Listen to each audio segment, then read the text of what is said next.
అని పెట్టామండి. అన్నిట్లలో స్వేచ్ఛగా ఉండాలని చెప్పేసి ఆమె ఏది అనచి అంటే అణిగి మణిగి ఉండకూడదు, స్వేచ్ఛగా ఫ్రీగా ఆమె ఆ పేరు పెట్టినందుకు చాలా సంతోషిస్తుండే. 40 సంవత్సరాలు నా బిడ్డకి 40 సంవత్సరాలు. తను మా దగ్గర పెరగలేదు. మేము పుట్టగానే మా కోడలు మా ఆడబిడ్డ దగ్గర 4 నెలల నుంచి తను అక్కడనే మేమిద్దరం ఉద్యమంలో ఉండేవాళ్ళము. తను ఇక్కడ మా కోడలు 4 నెలల నుంచి తనని పెంచింది. తానే తల్లి. మేము ఆమెకు ఏమి చేయలేదండి. ఎప్పుడు నన్ను అట్లా ఎందుకు పెట్టిర్రు మీరని మమ్మల్ని ఎప్పుడు ప్రశ్నించలేదండి. మమ్మల్ని ఎప్పుడు కూడా తిట్టలేదు. చిన్నప్పటి నుంచి పెద్ద పెద్ద పుస్తకాలు మాలపల్లి 7 తరాలు అమ్మ నవల 7వ తరగతిలోనే పెద్ద పెద్ద గ్రంథాలన్నీ ఇట్లా చదివేసి అది మేమే చదవలేము. ఎంత చదవరంటే చిన్న పసిపిల్ల నుంచి కూడా బాలమిత్ర చందమామలు ఈ బస్ ఎక్కి నుంచి అక్కడ దిగేసరికి చదివేస్తుండే. చదువు చదువు చదువు చిన్న పిల్లప్పటి నుంచి కూడా కథలు రాస్తుండే. తను చాలా కథలు రాస్తుండే. తను రైటరు. తను పిహెచ్డి జర్నలిజంలో పిహెచ్డి చేసింది.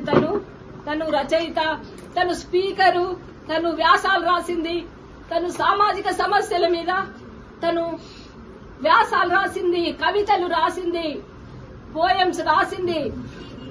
తను ఎక్కడ యూనివర్సిటీలో తన సెమినార్ అంటే ఎంతమంది విద్యార్థులు ఆమెకు ఎంత అభిమానము. ఆమె స్పీచ్ అంటే చాలా మందికి అభిమానము. ఎక్కడ మీటింగ్లు అయినా ఎంత బాగా మాట్లాడుతుందనే గొప్ప స్పీకర్ అండి. ఆమె దగ్గర ఆమెకు కౌన్సిలర్, అందరి సమస్యలకు పరిష్కారం చెప్పేది. అందరూ ఏం సమస్య ఎట్లా చేయాలి అనేట చాలా డీప్ గా ప్రతి చిన్న సమస్యలను చదివింది, జీవితాలను చదివింది, కష్టాలను చదివింది.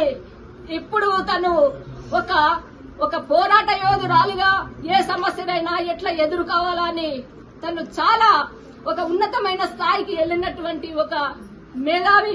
20 సంవత్సరాల తన జర్నలిస్టు జీవితం, 20 సంవత్సరాలు తన జర్నలిస్టు జీవితం. అది తను డిబేట్స్ చేసింది, తను ఇంటర్వ్యూస్ చేసింది, ఫీల్డ్ మీదకి వెళ్ళింది. అసలు అన్నిట్లలో ఏదైనా గానీ ఆమె అణిగి మణిగి ఉండే మెంటాలిటీ కాదు. తను ఏదైనా ఛాలెంజింగ్ గా తీసుకుంటది. ఏదైనా గానీ వాళ్ళకు సవాల్ విసురుతుంది. తను ఏదైనా సరే నేను ఇంతే ఉంటా అని అన్నది. ఎందుకుండాలి అట్లా అని చెప్పేసి క్వశ్చన్ చేస్తుందండి. క్వశ్చన్ చేస్తుంది కాబట్టి ఎవరి దగ్గర కూడా నా ఆలోచనలకు భిన్నంగా ఉన్న వాళ్ళతో నేను ఉండలేను.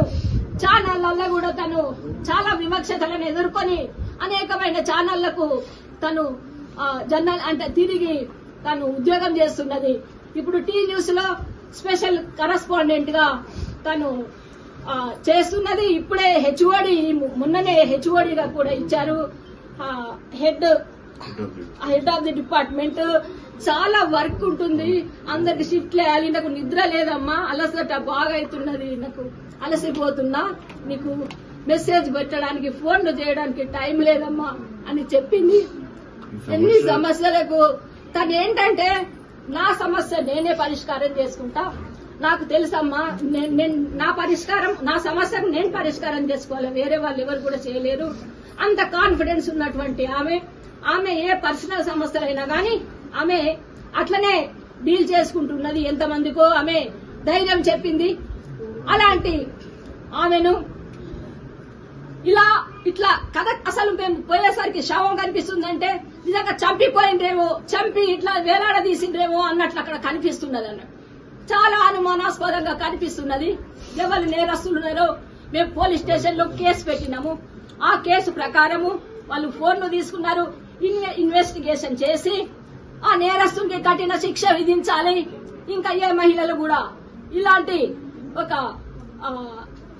దానికి గురి కాకుండా ఉండేటట్టు మోసకారులు ఎట్లా మహిళలను ఏ రకంగా మోసం చేయవచ్చు అనేటటువంటి మోసకారులు కూడా ఈ సమాజంలో ఉన్నారు.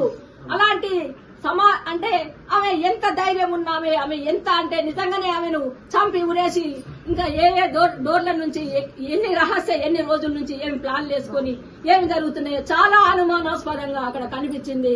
అది అందుకోసం మీరు నేరస్తులను శిక్షించాలి, ఇన్వెస్టిగేషన్ వాళ్ళు చేసి తొందరగా నేరస్తులను శిక్షించాలని మేము కోరుకుంటున్నాం. చివరిగా మీతో ఎప్పుడు మాట్లాడారు? నిన్న మార్నింగ్ మాట్లాడిందండి. పాపకి స్కూల్ కి బ్రేక్ఫాస్ట్ కోసము పాపకి ఇక్కడ మా గ్యాస్ మంట మండింది. మా గ్యాస్ అది మొత్తం స్టవ్, అందుకోసము అది ఇంకా బేబీ ఇట్లా అయిపోయిందంటే, సరే మీరు అది ఆఫ్ చేయండి, మీరేం చేయొద్దు, హోటల్కి వెళ్లి పార్సల్ తెచ్చుకొని పాప స్కూల్కి వెళ్ళిపోతుంది, మీరు అసలే మెకానిక్ వచ్చినాక తర్వాతనే మీరు అది చేయండి, మీరేం ముట్టొద్దు, మీరు జాగ్రత్తగా ఉండండి అని మాట్లాడింది పొద్దున. మళ్ళీ మధ్యాహ్నం మెకానిక్ వచ్చి చేసిపోయినాక నేను జిమ్ అక్కడ పార్క్ పోయేసి వచ్చినా ఇట్లా అయిపోయింది, బాగా అయిపోయింది బేబీ అని మెసేజ్ పెట్టినా ఓకే అని పెట్టింది అంతే. ఎందుకంటే తనకు అన్ని ఫోన్లు బిజీ ఉంటది, చదువుతుంది అని నేను ఊరికే డిస్టర్బ్ చేయను. ఫోన్లు చేసి మెసేజ్ మాత్రమే పెడతాను. తను పాప కూడా స్కూల్ కి పోయింది. స్కూల్ నుంచి మా హస్బెండ్ వాళ్ళ తాతయ్య తీసుకొచ్చిండు స్టేషనరీ సామాన్ కొనిచ్చి. అప్పుడు కూడా అమ్మాయి స్కూల్కి వెళ్ళి వచ్చినాక అమ్మ నేను ఇక్కడికి వచ్చిన రామ్నగర్ అని కాల్ చేసింది. సరే తాతయ్య వచ్చిందంటే వచ్చిండు, నేను స్టేషనరీ తీసుకొని వస్తా అంటే సరే బేటా అని చెప్పింది.